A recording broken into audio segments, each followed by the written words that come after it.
Hello guys, तो हम एक और ऑनगोइंग एसएमई आईपीओ की बात करने वाले। इस कंपनी का नाम है षणमुगा हॉस्पिटल। ये एक हॉस्पिटल है, सिंगल हॉस्पिटल है जो सालम तमिलनाडु में है। और ये एक मल्टी स्पेशलिटी हॉस्पिटल है और बहुत सारी तरह की ये सर्विसेज प्रोवाइड करता है अपने पेशेंट्स को।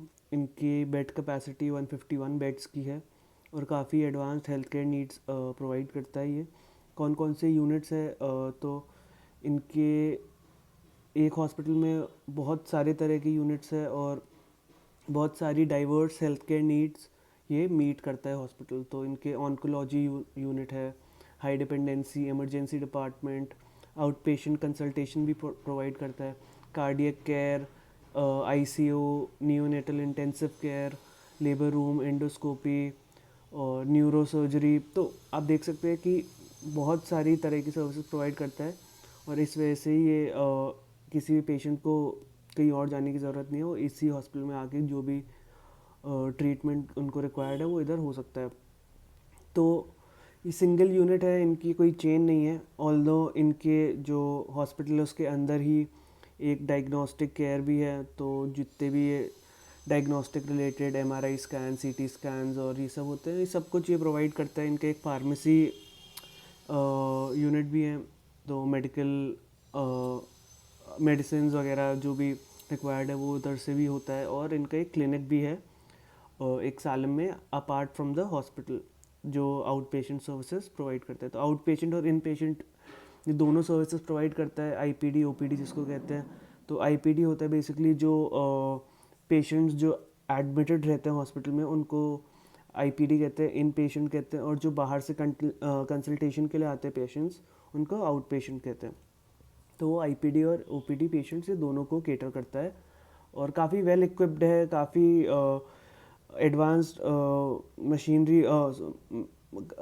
इक्विपमेंट और सब कुछ यूज़ करता है ये। तो इस तरह से कोई दिक्कत नहीं है हॉस्पिटल में। और जैसे कि मैंने बताया कि सारी तरह के मेडिकल फैसिलिटीज़ प्रोवाइड करता है ये। और टोटल 72 डॉक्टर्स है हॉस्टल में, इस हॉस्पिटल में। Out of which 9 resident doctors है, 7 जूनियर डॉक्टर है, 28 सीनियर डॉक्टर्स है और 28 विजिटिंग डॉक्टर्स है जो कंसल्टेशन के लिए आते हैं। तो आप देख सकते हैं काफ़ी बड़ी टीम है। तो ऑब्वियसली बहुत सारे डिफरेंट डिफरेंट डिपार्टमेंट सब डॉक्टर्स हैंडल करते हैं। और इसके अलावा 249 अदर पीपल एम्प्लॉयड है बिजनेस में जो बाकी इस हॉस्पिटल में काम करते हैं। तो देख सकते हैं काफ़ी हाई मैन पावर है और वो नीडेड भी है क्योंकि काफ़ी बड़ा हॉस्पिटल है। 2 डिफरेंट ब्लॉक्स है और 3 फ्लोर्स है दोनों ब्लॉक में। तो बड़ा हॉस्पिटल है, काफ़ी रिन्यूड हॉस्पिटल, रिनाउंड हॉस्पिटल है। आप इसके गूगल कर सकते हैं इस हॉस्पिटल को। तो रिव्यूज़ बहुत अच्छे हैं। जनरली 4.5 स्टार की एग्रीगेट रेटिंग है, ओवर 2000 रिव्यूज़ है। तो हॉस्पिटल बहुत वेल नोन है। अभी रिसेंटली प्राइवेट लिमिटेड में कन्वर्ट हुआ है और अब पब्लिक लिमिटेड में होगा। बट 40 साल से हॉस्पिटल वर्किंग में है और जो प्रमोटर्स है वो 40 साल से इसी लाइन में है और यही काम कर रहे हैं। और काफ़ी ओवर द पीरियड काफ़ी नाम बनाया है और ये हॉस्पिटल काफ़ी फेमस है अपने एरिया में क्योंकि ये इसकी लोकेशन बहुत अच्छी है, सेंट्रल सिटी लोकेशन है। तो कोई भी दिक्कत नहीं है किसी पेशेंट को आने के लिए जाने के लिए। तो एज सच तो इस तरह से काफ़ी बढ़िया लोकेशन का एडवांटेज भी है इनको। रेवेन्यू ब्रेकअप इनका जो देखे तो 2 तरह से आता है। एक तो सर्विसेज जो डॉक्टर्स प्रोवाइड करते हैं और एक जो मेडिसिन होती है उससे आता है, तो फार्मेसी के थ्रू बेसिकली जो आता है। तो सर्विसेज से लास्ट ईयर 3030 करोड़ का ऑलमोस्ट वो आया था रेवेन्यू और मेडिसिन सेल से आया था 12 करोड़ का। तो आप देख सकते हैं 1/4 इनका मेडिसिन से आता है और 3/4 मोस्टली इनका सर्विसेज से आता है, कंसल्टेशन सर्विसेज। और जो ये आईपीडी और ओपीडी जो पेशेंट्स आते हैं उनसे आता है। और 3 तरह के बेसिकली कस्टमर्स रहते हैं। एक होते हैं सेल्फ पेयर जो वॉक इन करके खुद पे करते हैं, एक थ्रू इंश्योरेंस और थर्ड पार्टी एजेंट्स जो टीपीए बोलते हैं उनके थ्रू करते हैं। और इनका टाइप काफ़ी गवर्नमेंट और अदर बॉडीज से भी है। तो उसके अंडर भी बहुत सारी स्कीम्स के पेशेंट्स आते हैं जो यहाँ पे ट्रीटमेंट ले सकते हैं। But major revenue self payers के थ्रू आता है, जो लोग खुद आके कंसल्टेशन और इन सब के पैसे खुद देते हैं, नॉट थ्रू इंश्योरेंस और TPA but out of their own pockets. तो उसका रेवेन्यू कंट्रीब्यूशन सबसे ज़्यादा है हर साल। और आप चाहे तो खुद इसका एक बार गूगल करके देख सकते हैं। तो हॉस्पिटल के बारे में एज सच बहुत नेगेटिव नहीं है, काफ़ी पॉजिटिव रिव्यूज़ है और काफ़ी डॉक्टर्स भी वेल रिस्पेक्टेड है, बहुत एक्सपीरियंस्ड है, तो एज सच कोई दिक्कत नहीं है।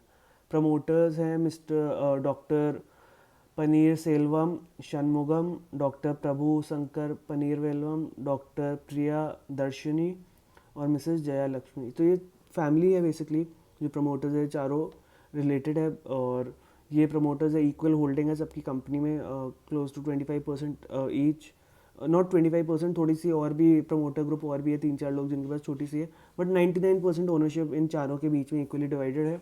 और सरप्राइजिंगली जो इनकी रेम्यूनरेशन है या प्रोफेशनल फीस जो ये चार्ज करते हैं वो हाई नहीं करते यूजली, आप देखोगे बहुत हाई करते हैं, बट इसमें maybe because they are the owners and they have a part in the profits of the business, so they don't have very high remuneration, तो वो काफ़ी हाई भी नहीं है, तो वो बढ़िया लगी चीज़, थोड़ा पॉजिटिव लगा।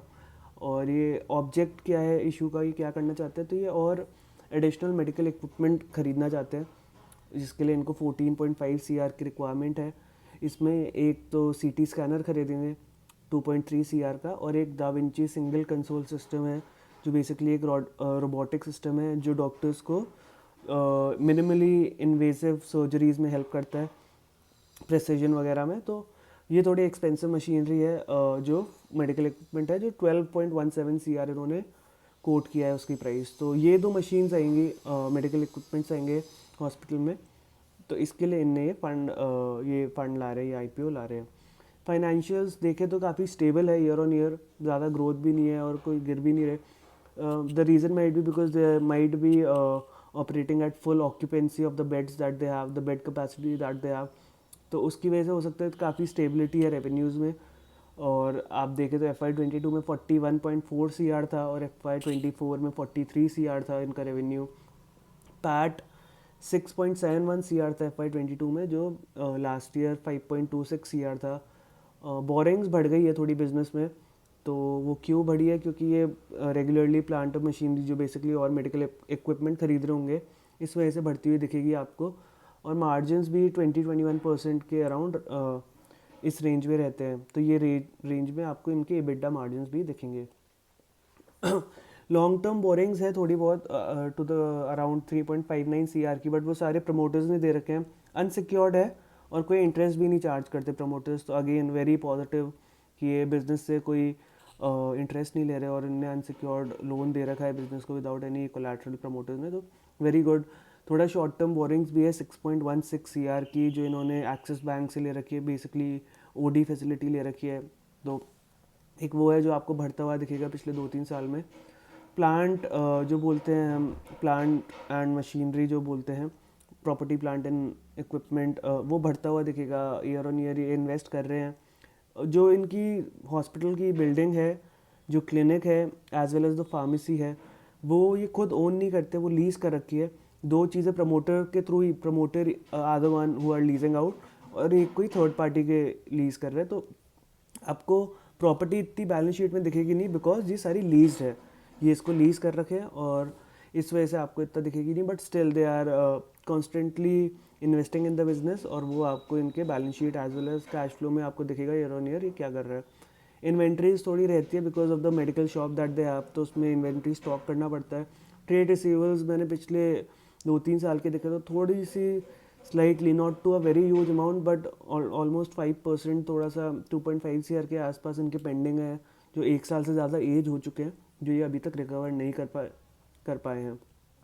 और अदर एक्सपेंसेस में कंसल्टेशन फ़ीस है डॉक्टर की, पेशेंट्स को डिस्काउंट, ये सब काफ़ी उसका मेजर पोर्शन एक फॉर्म करता है। तो अगर आपको हाई लगे तो दीज आर द रीजंस। तो कैश फ्लोज भी ठीक है बिजनेस में, एज सच कोई दिक्कत नहीं है। और जैसे मैंने बताया कॉन्स्टेंटली बिजनेस इन्वेस्ट कर रहा है अपने फिक्स्ड एसेट्स में, तो कोई बहुत बड़े रेड फ्लैग्स नहीं है, और जिस वैल्यूएशन पे आ रहा है वो भी बहुत रीजनेबल लग रही है।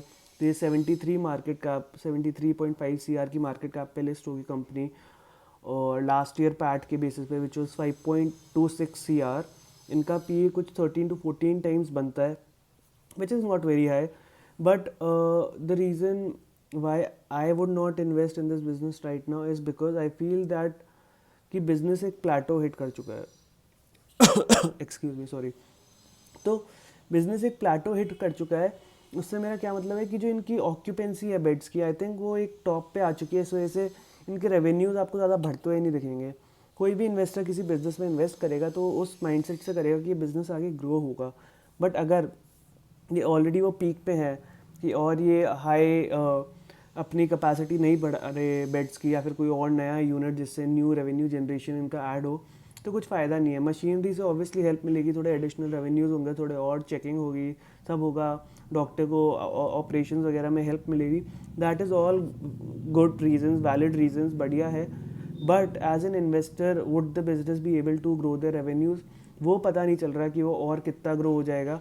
और after one point they have to invest, अगर इनको ग्रो करना है। और हॉस्पिटल इधर they have to open another hospital, या एग्जिस्टिंग में अगर इनके पास कैपेसिटी है तो ये और अपनी बेड जो इतने जिनके बेड्स हैं वो बढ़ाएंगे, और ये सब करके ही रेवेन्यू की ग्रोथ होगी। तो मेरे को वो प्लेटो दिख रहा है बिजनेस में। मेरे को लग नहीं रहा कि रेवेन्यूज़ बहुत ज़्यादा बढ़ सकते हैं, डबल ट्रिपल हो सकते हैं अगले कुछ सालों में, until and unless they specifically come out with a capex plan of extending their bed capacity and these other things. तो इस वजह से मैं इन्वेस्ट नहीं कर रहा। एज सच कुछ बुरा नहीं है बिजनेस में, lot of positives, business is doing well. आप खुद से पढ़ भी सकते हैं इसके बारे में, गूगल रिव्यूज़ पढ़िए, थोड़ा स्कटलबट कीजिए, तो आपको पता चलेगा कि not nothing negative as such. Valuation is also, valuation looks good.